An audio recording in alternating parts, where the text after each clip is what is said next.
Hey guys, welcome back, it's Ripe again. In today's video, an insane customer pretended to be my wife to get free items and threatened to get me fired if I don't obey her. The problem is, I am the owner of the store and she is definitely not my wife. And the title story starts like this. One of the best things about growing up in a village is that you are well connected with everyone. No matter what you need, there will always be someone in the village that can help you out. If you need a plumber, Mike up on the hill can look at your sink on Sunday and the price will be a pint of cider at the only pub in the village in the evening. If Margaret, the retiree that does a little bit of teaching at the small school, needs help moving a fridge, you can guarantee you will get a good slice of freshly baked homemade Victoria sponge for your trouble. When I was 14 and looking to earn a little extra pocket money, I got myself a weekend job at the model village, which doubled as one of those tourist trap trinket shops. I started off stacking the shelves, working the till now, and then for legal reasons I have to say that I only started working the tills when I was 18 though.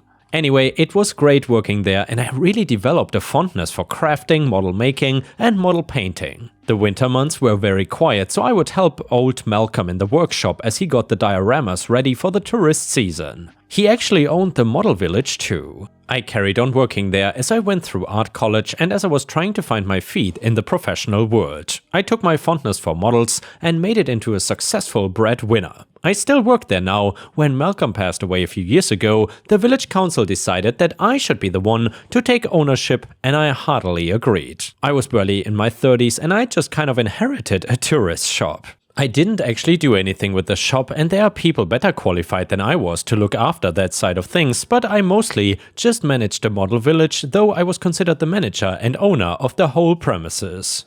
Which is a ball ache I would rather not have because of a particular type of character one people on here would call a Karen. In my opinion, Karens are great when you see them attacking other people, but it's not so fun when you're the one on the receiving end of a full-blown Karen rampage. So then one evening, as all the tourists finished up exploring the castle, oh yeah, the village was one of those places built around a castle, which was why it was all touristy, and buying up their little knickknacks and fridge magnets, Karen decides to pay us a visit. At the time I was out the back tinkering away in my workshop, so I don't know the exact course of events, but the shopkeeper, a nice lady called Bridget, comes out the back and tells me that Karen is looking to speak to the manager.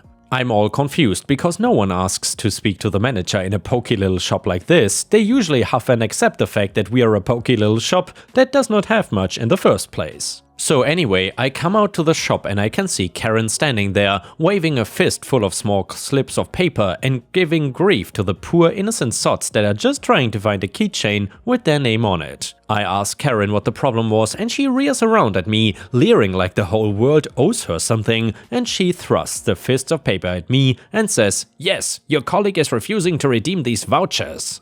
I'm confused because I've never had anyone come in with vouchers before, and as far as I knew we have never done vouchers. We have this thing in the UK called the National Trust. It's like a club that allows you to visit all the national parks and heritage sites, museums and the like as much as you want for a monthly subscription. There are no vouchers involved as far as I know, you have your club card and that's what gets you all the discounts and stuff. Giving her the benefit of the doubt, I don't know everything, so maybe she did get the vouchers from somewhere. So I take them from here and guide her over to the till to see what I can do. Almost immediately, I can feel that there was something off about the vouchers. They had the National Trust emblem on them, but they very much looked like they had been done in Photoshop or badly photocopied or something. There was a barcode, so I gave it a try. I don't know why I was expecting anything else to happen, but they came back with an error. So I tell her that they were not valid and we couldn't exchange them. "You're wrong, they are in date, try them again." She kept insisting and I kept telling her that they were not working, so they were not valid. She went from 0 to 100 in a heartbeat and started to demand to see the manager.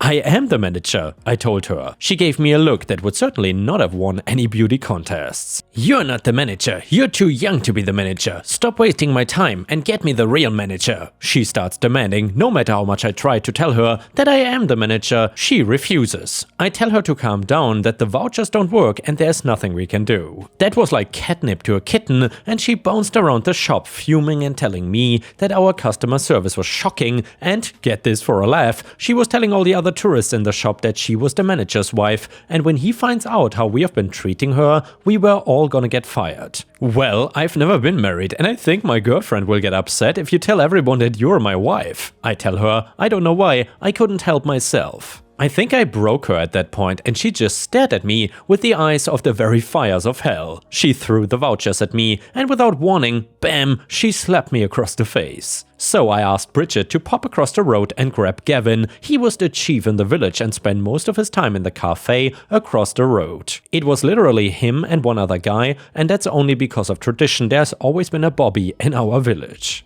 By the time Gavin made it over, Karen was right in my face, literally spitting fury, jabbing me in the chest with her finger until her false nail broke. I swear, I still have a tiny little scar, she jabbed me that hard. Kevin yoinked Karen off of me, and either she didn't realize he was a cop or just ignored the fact because she was kicking and biting like a mad woman. I later found out why she was fighting so much. So Gavin bundles her into his car and comes back to get a statement from me and everyone else. It was a good hour or so that Karen was left in the back of the cop car, red-faced and looking sorry for herself. I tell Gavin that I want to press charges and all that. About a week or so later, I get a call from Gavin telling me that I'll be needed to appear in court as a witness. I thought it was a bit much just to charge a woman for breaching the peace and minor assault, and that's when I found out why Karen had been so loath to be taken away by the coppers. It turns out that Karen had been touring England with a suitcase full of counterfeit vouchers. I could not believe what I was hearing. I never would have believed people did things like that, but apparently she had robbed a few supermarkets and the like using fake vouchers. While she got banged up for a few years, when she comes out, she will then have to do more than a few hours community service for the stuff I pressed charges for. Seems kind of trivial now, but at least she got what she deserved. And yeah, Ripe Stars, that is one trait that a lot of these entitled people seem to have in common. They really like to get stuff for free, no matter what it takes. Either way, if you still enjoy these stories, please don't forget to like the video and maybe even subscribe to the channel if you haven't already.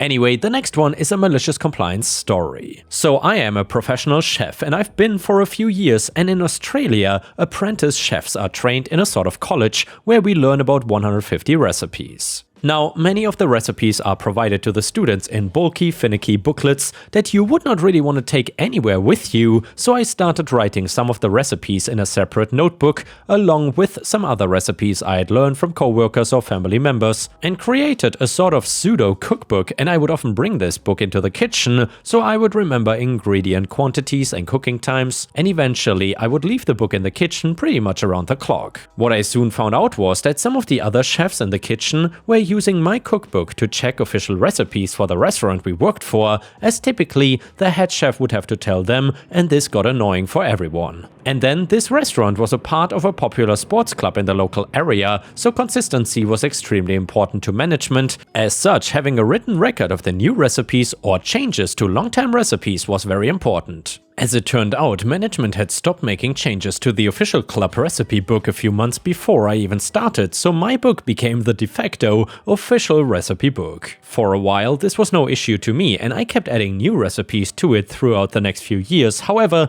after my third year working there, I finished my studies and became fully qualified as a chef, so I suddenly became more expensive to keep on as a staff member, and as such, management started to look for any reason to replace me with a new apprentice. Eventually, they found someone to replace me and gave a half-assed reason for firing me and told me to take all my things and leave, as I could no longer offer what they were looking for. So I took everything I owned and left, including the notebook with all the club's recipes. For a few days, not a whole lot happened, but slowly the club's reviews started complaining about bland food, dry cakes, inconsistent classic recipes, and every other food-related thing you could think of. And at one point there was 50 negative reviews in a single day, which for our town was a massive amount of negative reviews in one day. It felt pretty damn good, since I felt they deserved it and left me unemployed on short notice. However, I was quickly offered a new job by a smaller restaurant whose owner knew me from the sports club kitchen. Now onto the malicious compliance. After about a week I received multiple calls, and after answering one, I heard one of the higher managers at the sports club asking if I could return the book as the kitchen needed it back. I obviously laughed and said firmly that it was my book full of my recipes, so it wasn't going anywhere near them, reminding them that they told me I could no longer offer what they were looking for, and the manager clearly began to panic as he offered to give me my job back and just let bygones be bygones. I already had a new job, so I completely brushed off this offer and ignored him. I hung up pretty soon after that. Also, I started putting the recipes from my book on the new restaurant's menu, and it was beginning to attract a few regular customers of the sports club, so I quickly found myself with more and more responsibility and command within the kitchen, to the point that about a third of the menu was from my book. Now, this slow trickle of sports club regulars picked up speed after about 3 months and led to several high-level managers from the club deciding to visit the restaurant I'd helped build and virtually demanded that I give them my cookbook, claiming it would be much more beneficial for the community if they had it. My head chef laughed in their faces and told them to piss off. It's been about 2 years and my head chef and I have a very positive relationship, and the customer base we have at the restaurant is better than ever. We did not take every customer from the big club, but it was enough damage to their profits to scare a few investors away and also lead to a decent bit of damage to one of the higher managers' reputations. Furthermore, the recipe issues and negative reviews led to the majority of the kitchen quitting, and according to one of my old colleagues, they cited the lack of support and organization from upper management as the final reasons everyone was quitting, and this led to an even larger dip in the quality of the restaurant food. I also get paid significantly more at this restaurant than I was at the sports club. And the next one is an Am I the A-hole story. My wife Emily has a longtime friend Leslie, who has recently become a single mother. Leslie does not have a working vehicle at the moment and is working 2 jobs, so Emily took it upon herself to help Leslie out as much as she can. Emily had started asking me to help as well in driving Leslie and her kids around, taking them to school appointments, taking Leslie to the grocery store, etc., and whenever Emily or someone else couldn't. I agreed to it since it made my wife happy, and I understand the kind of situation Leslie is in. Helping has turned into Emily inviting Leslie and her kids over often, or even organizing trips that they would like, such as camping or fishing. A few times my wife was unable to attend these get-togethers she organized due to work and insisted that they still take place, leaving me to entertain Leslie and her kids on my own. Since I've known of Leslie my entire relationship with my wife, I didn't think too much about this. The times that it has been me left with her or sent in Emily's stead to shuttle Leslie around, I've made normal small talk with her and the kids. Recently, Leslie's kids were gonna be away for a weekend, so Emily wanted to have Leslie over for dinner and some movies. She asked me to text Leslie to ask her over, and when I did, Leslie replied with, "Just as friends, right? I'm not interested in being anyone's girlfriend." I thought that response was out of left field, so I asked her why she would even say that, and her response was pretty much, "No guy would be asking me and my kids how we are doing or helping me out unless he wanted something in return." I told Leslie it wasn't anything like that, and then showed my wife the conversation and informed her that I would be stepping back from helping her with anything involving Leslie and to leave me out of any future plans. I also offered to show her the rest of my phone and anything else. Emily believed me, but she still talked to Leslie about it to see what had given her that impression, and accordingly, she gave Emily the same answer. A few days later, Leslie apologized to Emily and told her that her emotions and mind were just all over because of a down day. That's fine, but I'm still not willing to help her or my wife out anymore as I had been, because I don't want any repeats or accusations hurled at me when I was just helping as my wife asked. Emily thinks I'm overreacting and should just brush it off because it was just a silly miscommunication she had on a bad day. So Reddit, am I the a-hole here? Additional info by the way, the text I sent Leslie about the night was, "Emily wants to know if you would like to come over for dinner and some movies on Saturday." That's why her response was so out of left field. I sent the text because Emily was busy on her phone and wanted to know ASAP so we could make our weekend plans. I will talk to Emily tonight when we get home about the overhelping and what to do going forward. We are not swingers, by the way. Leslie knows my wife is completely monogamous, and while I'll be bringing up concerns she's helping too much, this level of help between the two of them has been present for as long as I've known my wife. And yeah, ripe stars, let me know in the comments what you think about this. I would say that Leslie definitely crossed the line, and I would also not be helping my wife in this regard any further. I would say you're walking on very thin ice there. Anyway, comment number 1 said, not the a-hole. To be fair, your wife should not have put you in those positions to begin with. Her friend saying what she did makes me concerned that she was developing feelings for you, which would be completely understandable as she is in a vulnerable place and you were stepping up to help her. If it was me, I would steer clear and let them do their own thing. Comment number 2, not the a-hole, and your wife is putting your marriage at risk by continuing to entertain and assist her friend while not realizing that number 1, she does not sound like she's appreciative, and number 2, she might actually be mental and she's putting you in the line of fire by asking you to fill in to entertain solo, and that should never happen. She's your wife's friend, not yours. Her texts to you were definitely out of field, but thank goodness for her battiness, because she had said those things to you, your wife definitely would not have believed you. The texts, however, paint a much clearer picture of her issues, and your wife should not be so quick to dismiss your concerns. Your wife needs to re-evaluate her friendship and set up firm boundaries for all parties involved, because not doing so won't end well. And the next one starts like this. For clarity, this happened a couple summers ago at the discount shop where employees wear red, and you can always find us in the middle of nowhere or a rundown strip mall. And by the way, if anyone knows what kind of discount shop that is, please let us know in the comments. So either way, I was the only AM on staff because we were always short-staffed. Our system was updated and eventually AMs could not print off applications for our incapable GMs, and I was bouncing between setting our display of summer decor as well as other tasks. I had opened the box with our cement garden birds, the really fat ones everyone has, and as was evidence from the crushed cardboards, our driver had crushed them during the delivery. I put them up on the shelf and threw away the demolished pieces. As the AM, I have sales floor privileges to use markdown with damaged stickers to adopt these rescues to a loving gardener. And now begins the scene. Our cast is me, ROB, rude old Karen, and I left my flock of injured rescue cement fatbirds to go get the discount stickers.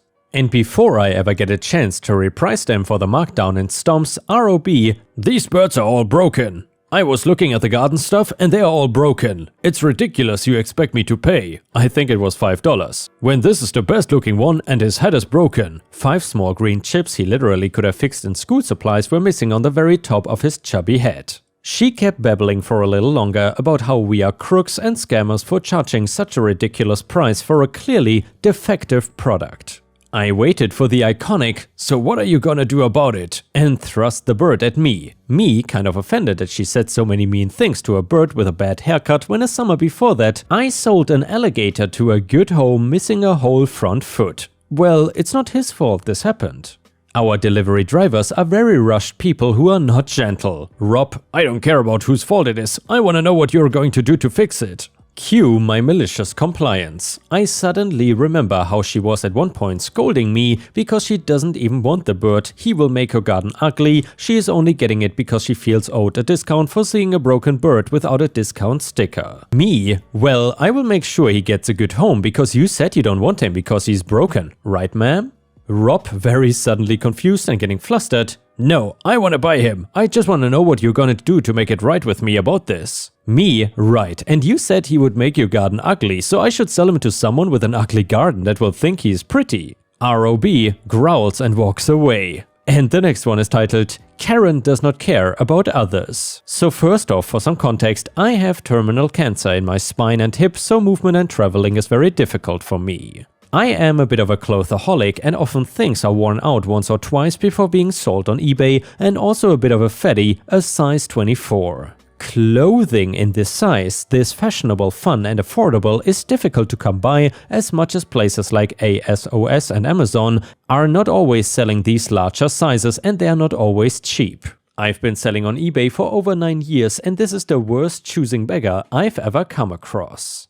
I posted 4 dresses, 3 tops, 3 bottoms, 2 pairs of sandals and 2 handbags. That haul would normally bring me around 100 to 150 pounds. Let's call the customer Karen, obviously, so she messages me about one of the dresses and asks me what is the minimum price I will accept. I tell her they are all on auction and she is welcome to bid. She tells me she cannot wait to bid as she has an event to go to that weekend.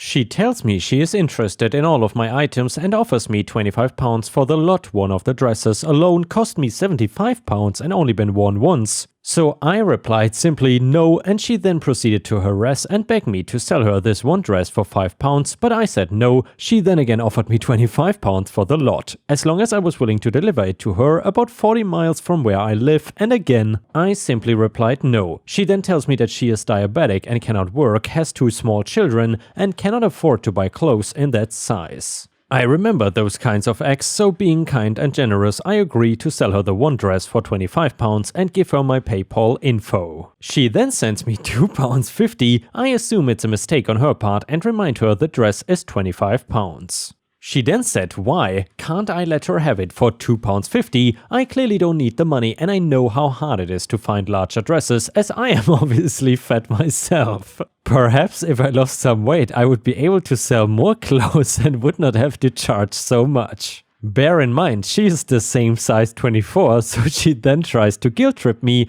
by telling me that she is diabetic and that's why she cannot work. I tell her I sympathize, but the dress is £25 and she replies with, "You're a heartless bitch. You should let me have the dress for £2.50 because I was not gonna get a lot more for it than that anyway." However, the bidding of the dress is already at £17.50, so I say, I'm sending you your £2.50 back. Good luck in the future. I then get an email from PayPal demanding a £25 refund on a dress that she has not even brought. Not only that, but she contacted eBay and told them I was a scammer. When I told her I had the whole conversation, that this is not what happened and I can prove it, she turned around and said, "I hope you get cancer and die." I then told her I already have terminal cancer and thanks. She then accuses me of lying for sympathy and demands her £2.50 plus interest back and the dress, or she is taking me to small claims court. Not only that, but apparently she knows me and knows where I live and will send her husband to beat the crap out of me and pick up the dress at the same time. I know this was really a long post, I apologize, but I literally had no idea what to reply to that. I was just gobsmacked. And with this, we have reached the end of the video. However, if you cannot get enough of my content, please check out my endless playlist, where you can find thousands of hours of content. In addition, please don't forget to subscribe to my channel to not miss any of my daily uploads. Thank you so much in advance, and I hope to see you again tomorrow.